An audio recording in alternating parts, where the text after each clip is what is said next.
Assalamualaikum and what is up everybody, Farid here from the Derpy Minecrafter and welcome back to another keyboard review where today I will be reviewing the Acer SK-9610 office keyboard as per requested by this individual here. Thanks for the request, I guess. Before I begin reviewing this keyboard, I have to tell you that this keyboard is not new and definitely have been used multiple times before. I got this keyboard from my dad a year ago, thanks dad.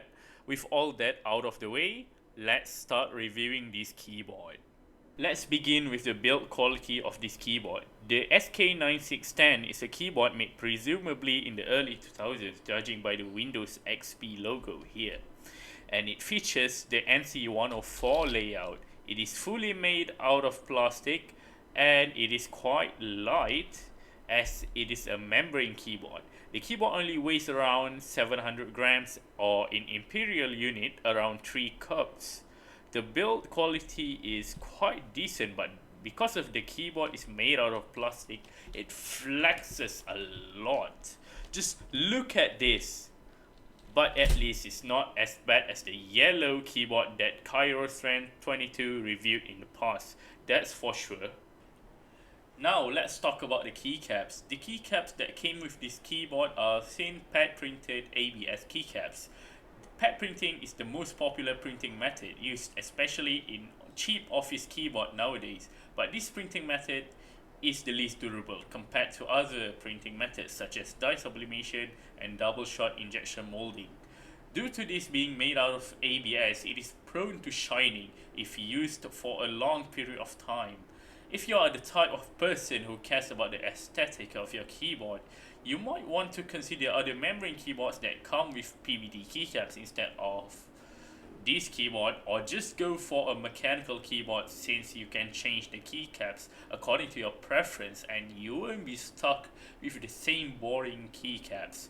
I forgot to mention that the keycaps are proprietary, which means you will be stuck with the same keycaps if you're unfortunate enough to get this keyboard or any other membrane keyboard for that matter. Moving on to the worst part of this keyboard, which are the switches. If you haven't already read the title of this video, the keyboard uses rubber domes, which usually doesn't bother me at all. But the rubber domes used in this keyboard are really bad. First off, since this keyboard uses rubber domes, I really have to bottom out to register a key press, which I can tolerate if the bottom out is hard like in most dome slider keyboards, but this keyboard has a soft bottom out, which makes it really unpleasant to type on. Plus, the rubber domes in this keyboard are on the stiff side, but I don't know the exact actuation and bottom out force of this particular rubber domes, but I think it could be around 60 to 80 grams of force, but hey, I could be wrong about that. Despite being quite tactile, it can never beat the BTC Dome with Slider keyboard I unboxed in the previous video. I'll put the link to that video in the description below. Check it out if you're interested. And if you're thinking about using this keyboard for gaming, just forget about it. The mushy and stiff key feel will drive you mad, and if you didn't go crazy after gaming on this keyboard, it will likely make you rage quit your gaming session, which is something you don't want. The key feel is that bad. Stay well away from this keyboard.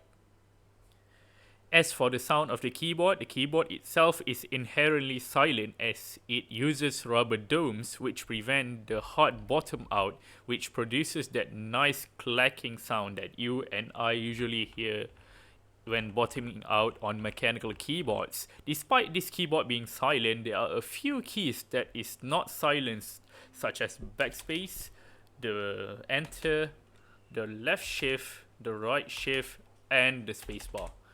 This is due to these keys having stabilizers that rattle a lot when the key is pressed. The likely cause of this rattling is that the stabilizers are not greased, and this can be easily fixed by applying grease on a stabilizer wire, but I would not even bother greasing the stabilizers. on this keyboard, as I consider it not worth the trouble. But you can grease the stabilizers if you want. In short, it is quieter than your average mechanical keyboard. Here, let me demonstrate.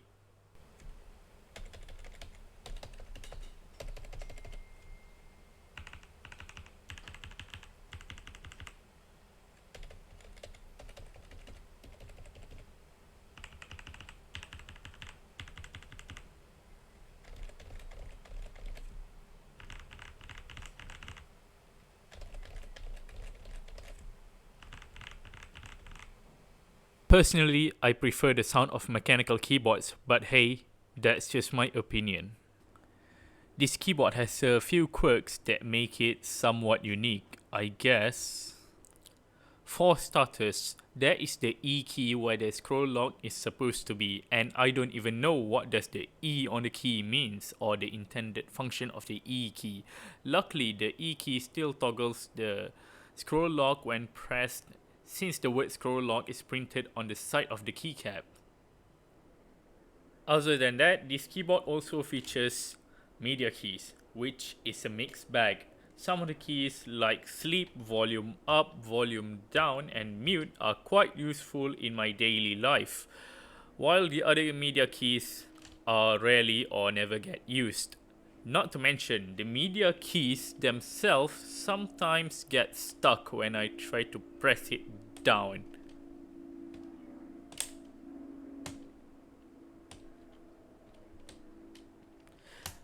In other words, they just bind so badly. Besides that, the keyboard also comes with a wrist rest, which is great if it was cushioned, but it wasn't. Unsurprisingly, it was made fully out of plastic. I guess Acer cannot make a nicer wrist rest for the keyboard due to their cost-saving practice when manufacturing keyboards. In addition, the keyboard features a black and silver color scheme, which looks quite nice on the keyboard. It kind of gives me a sense of nostalgia when using this keyboard because of the color scheme, which reminds me of the mid to late 2000s. In conclusion, I would not recommend getting the Acer SK-9610 keyboard if you're planning to use it for gaming, as it is not quite good at it. I can only recommend it if you want a silent keyboard to use in an office, which is the only reason I can see why someone would use membrane keyboards rather than their mechanical counterparts. Anyway, that's all for today's keyboard review. I hope you enjoyed the video. If you do, please consider leaving a like and subscribe. Also, don't forget to turn on the notification to never miss an upload.